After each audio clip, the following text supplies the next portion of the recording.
Hey everybody, welcome back. My name is Sir Mr. Clean, and we are here with a video, an impression video of the Diablo 4 beta. I actually got to play in the beta both weekends. I haven't pre-ordered the game yet, but I did go to KFC and got myself a spicy chicken sandwich, which got me a code so I could be in the early access beta. I'm going to give you a little history about my experiences with Diablo over the years, and then I'll go into my good and needs work impressions of Diablo 4. So let's get started. All right, so my history with Diablo is I played Diablo 1 on the PC shortly after it came out back in the 90s.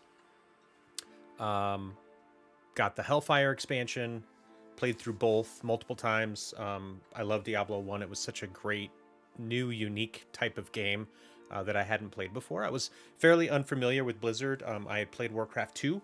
That was my only other experience with Blizzard at that time.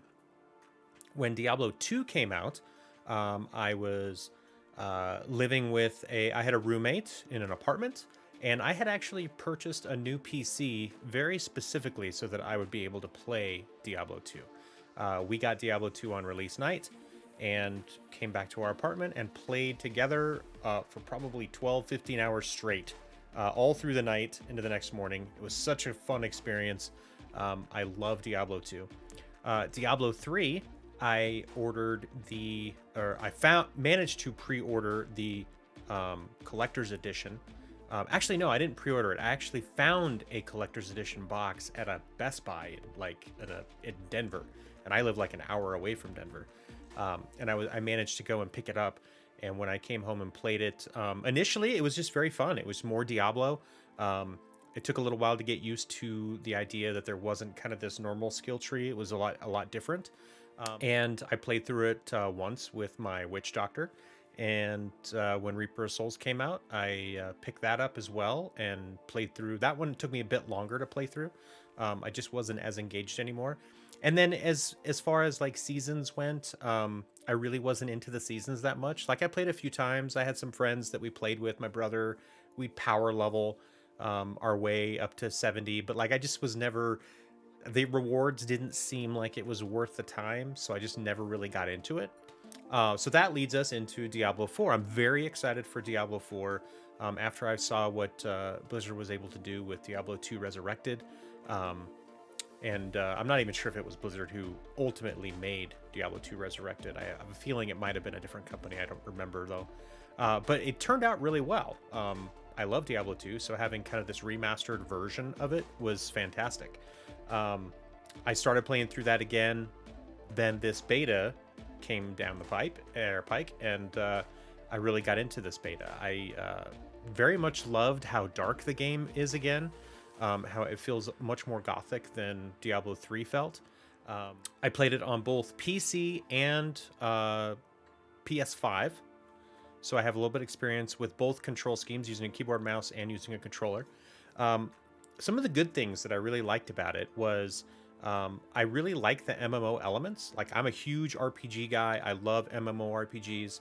I've played a bunch of different ones. I'm really into Final Fantasy 14 right now. I played World of Warcraft. I've played Elder Scrolls Online a little bit. I've played SWTOR. I've played Rift. So I've got some experience in a lot of different MMOs, and I really love the genre. I tend to not get into endgame that much just because I don't really like that type of grind. I love the grind like on the way through the entire game. But like once you get to the high levels, like I don't want to do the same things over and over. I want to do different things. So if you give me a lot of activities to do, I'll tend to like it. I think Final Fantasy 14 has hit that spot a little bit because there's lots of different things to do. I've got tons of content that I still haven't even consumed, even though I've beat the game and put hundreds and hundreds of hours into it. I love that it's got a large open world that you actually require a mount to traverse. I'm excited to see how that's going to come out. I love that there are unique builds. It feels like each class can be played fairly differently. I think there are very specific, like, good builds. Like, if you really want the best build, there's only like one way to go. But you can experiment with a lot of stuff, and you don't have to be the most powerful to have a lot of fun. And I like that. You can play your way, and it doesn't seem like you have to do it. But if you want to do the big damage, you're probably going to have very specific builds, and there's going to be people out there making build calculators and all kinds of stuff. I, in fact, used a build calculator because I wanted to make the most out of my 25 levels. And so I actually built based on some recommendations, and I had a lot of fun with it. I felt very powerful, and it was a very good time. It also, when I played it on PS5, it had better controller support than I originally thought it was going to have. I'm not a huge fan of Diablo 3's controller, like their scheme, their layout, and you can't change it. It didn't, at least I don't think you can. I've tried and I haven't been able to find it, at least on the PlayStation and the Switch. I actually own it on both, and PC. But I like with this one, you can customize it. So they've listened to some of that feedback. The folks that are on the controller now have things that they can customize. They can customize all their buttons, and they can kind of do a lot of good stuff, which is great. Let's see, graphics. The game is beautiful. Like, I went back and was playing some Diablo 3 lately because I want to play. I'm going to play through it again on PlayStation, all the way through, and it looks fantastic. Like, this game looks so much better than Diablo 3. I'm very much liking that. The sound is amazing. The sound design is awesome. There were lots of things that are they just like, especially wearing, good headphones, like you just hear things like water dripping, and there's just lots of really amazing sounds. They did an excellent job with that. I did play a little bit of multiplayer on both PC and PlayStation, and it was pretty easy to drop in and drop out, even cross-platform. So that was a very nice surprise. I know I've played online multiplayer a little bit on console with Diablo 3, but it wasn't cross-platform. So I could only play with people on my Switch, or if I was on PlayStation, I could only play on PlayStation. I played a ton of multiplayer on PC, though, because that's where the roots of the game were. I also like that there's they're keeping the couch co-op for at least 2 players, which is awesome. There's a huge... I have a friend who does that. Him and his wife play together all the time. So there's lots of options there, which is great. I did find that everything felt very powerful and like visceral. Like, I started out as a barbarian, and every time I would use my special abilities, they felt very powerful. It felt like I was getting in there and just, hitting things, and it felt powerful. I felt powerful. And even with the explosions from like my necromancer doing corpse explosion, or the spells that the sorcerer was casting, everything felt powerful and kind of big, and it was satisfying. So I really enjoyed that. And overall, the game was pretty stable. Like, I had like maybe 3 or 4 total disconnects. The queue was a little rough that first Friday night, and then but after that it was fine. Like, I never really waited more than about 15 minutes.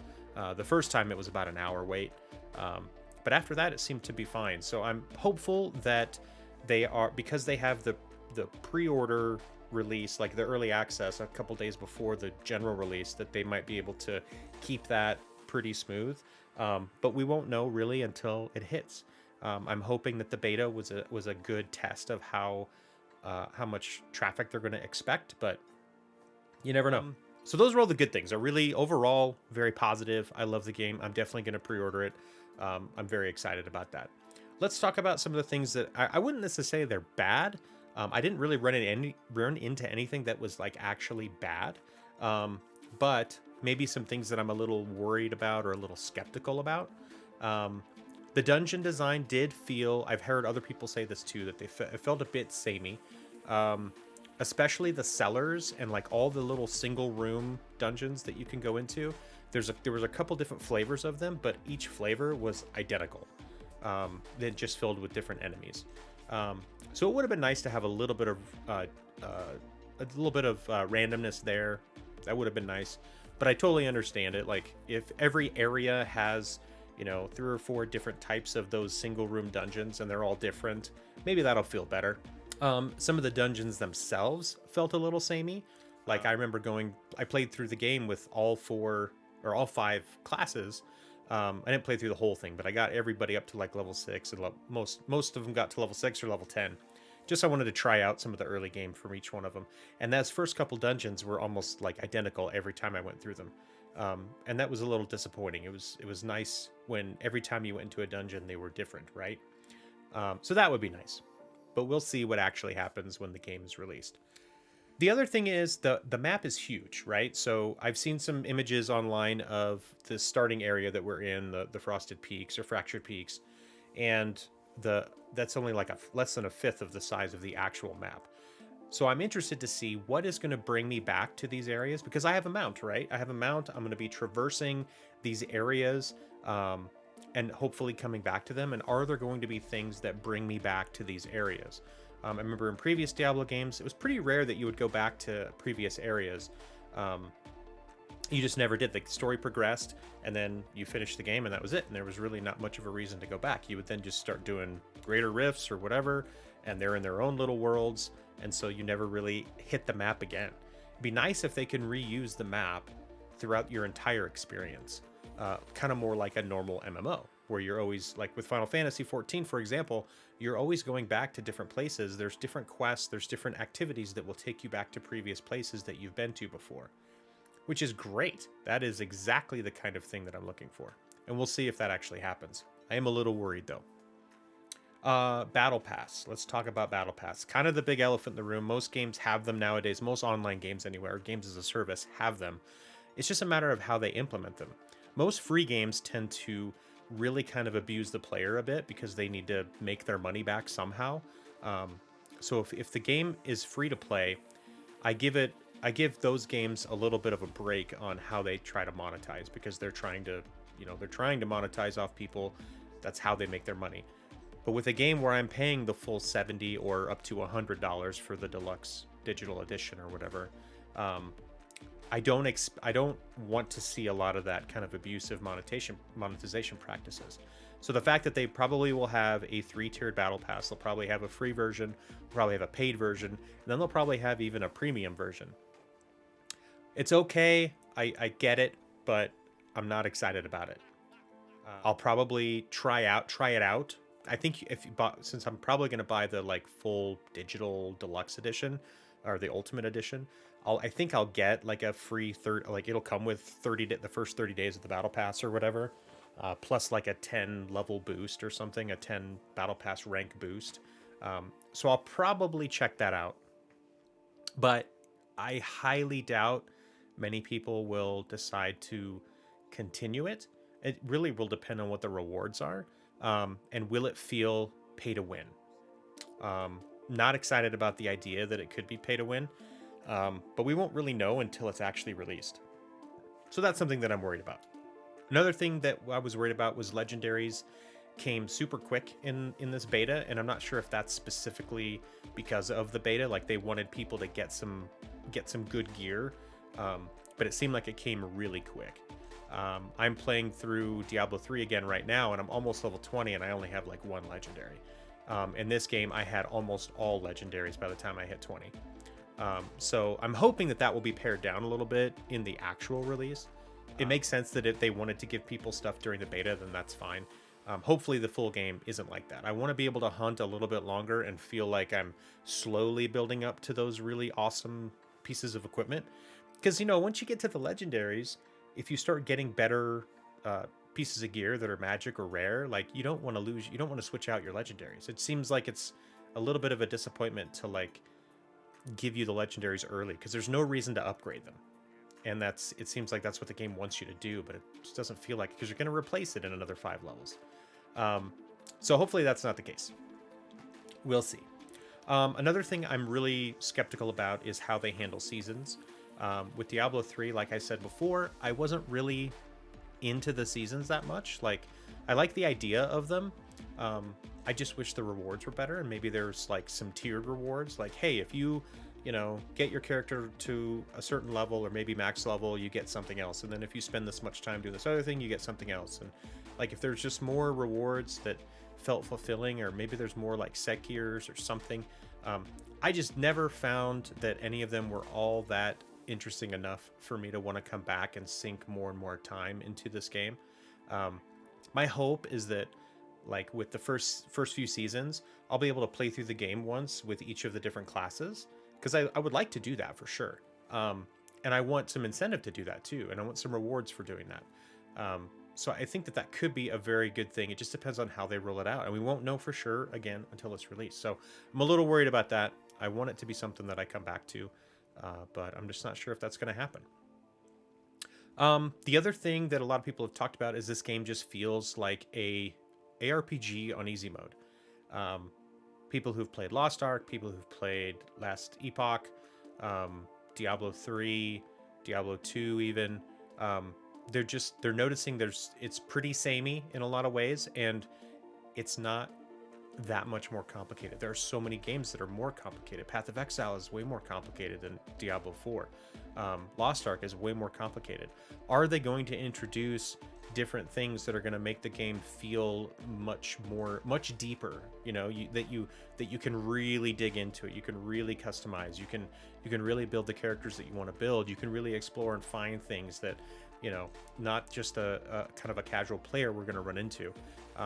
It seems like right now it's pretty straightforward, and like I said, if you have a build calculator or something, you're going to be able to just build the best thing anyway and just power through the game. And that's probably fun for a lot of people, but I like the idea of being rewarded for my curiosity. So I want to be able to make mistakes and be able to correct them and continue on. I'm hopefully respecking isn't that big of an issue. I noticed it didn't seem like it cost a ton of gold to respec from the beta, and hopefully that remains. And as you move through the game, you're not penalized for trying different things. I'd like to be able to try different things. Hopefully that's how it'll work out. And hopefully it's not too easy. You know, the game's just not too simple. I want it simple enough to bring in new players, but I also want it to be difficult enough for veterans to really kind of get a lot out of it. So we'll see what happens with that. But overall, that's those are my impressions of the Diablo 4 beta. I had a lot of fun with it. I think it's going to be a great game no matter what. It's just going to be a matter of what you're looking for. If you're looking for a much more in-depth, open up spreadsheets and try to min-max your way to victory, something more like Path of Exile or Lost Ark maybe, you're probably not going to find it in Diablo 4 unless they add that in the future. But from what I've seen, it looks really straightforward. But if you're into that, you just kind of want to come in and hack and slash and get loot and not worry too much about the specifics or like specifically rolling for the exact piece of gear that you need. If you're not into that, then you might like Diablo 4. If you're you want something a little more straightforward, less luck related. Obviously, Lost Ark's free, Path of Exile is free. This game could eventually have a free tier, like Diablo Immortal. I played through the entire single player campaign without having to really spend any money. But then once I got past that, it was like, man, I have to spend money if I even want the really good gear. And that's not fun, especially when you're paying full price for a game. So hopefully they don't end up going that route. I don't think they will, but you never know. I think time will tell. So sound off in the comments if you have any comments about how your experience with the beta went, what you think about Diablo 4.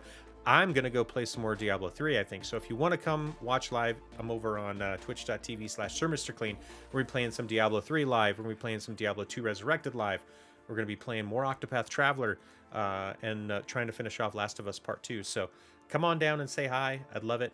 Please let me know how I'm doing, and like, subscribe, do all the good stuff in the video, and we'll see you again soon. Take care.